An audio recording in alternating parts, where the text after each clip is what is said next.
नमस्कार दर्शक बंधु देशी पहाड़िया चेरमूली चैनल आपण मानक स्वागत जनावि।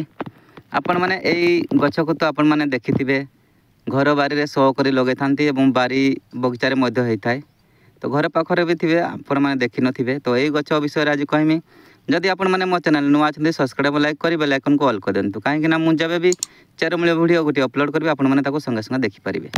तो चलतु जाना यही गचर गोटे मेडिसिन अच्छी जहाँकि भल कम करता है।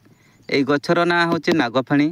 तो आपण मैंने देखिपे ये गच को टुंकी देले क्षीर बाहर यार पत्र को जब आपण मैंने छिड़े देवे टुंकीबे तो क्षीर बाहर यही पत्र साहाय्य आपण मैंने से रोग को ठीक करें। आपण मैंने तो जानी मलकंठ रोग तो बहुत कष्टदायक होता है, रक्त भी पड़ता है। से रोग को किपरि यही गच साहाय्य ठीक करेंगे से विषय आज कहबी। जदि आपण मैंने वीडियो अच्छा तो वीडियो गोटे लाइक कर दिंतु। तो चलतु जाना यही नागफेणी गचर अर्षे किपरि या यूज कले अर्ष आपणकर ठीक हो 3-4 दिन भितर। तो आपण मैंने अर्ष रोग तो जानते बहुत कष्ट दे थाए से रोग को दूर करने या बिना खर्च मूल्य आपण मैंने ठीक करें। देखंतु दर्शक बंधु अर्ष रोग होते बहुत कष्टदायक होता है, झाड़ा रक्त पड़े एवं खजरा टाइप्र अर्ष होता है। तो आपण मैंने जाइए मलकंठ मलद्वार सेटा लगी रही है आपण मलद्वार कला बेले बहुत कष्ट होता है। से मलकंठ को आपण मैंने किपरि दूर करें। जब भी आपण मैंने ये गच को देखुं भल भाव चिन्ह नियंतु।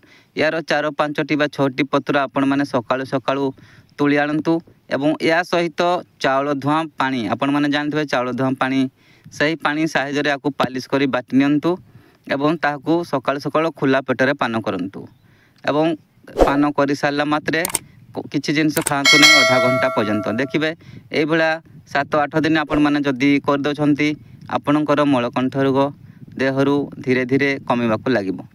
जे यूज करछंती पचारि नेबे एवं यूज करिबे। आपण माने मनरे किछि संकोच न रखि आपण माने यूज करंतु।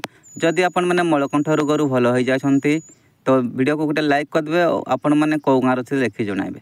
तो आज पई विदाय दंतु। नमस्कार, जय श्री कृष्ण।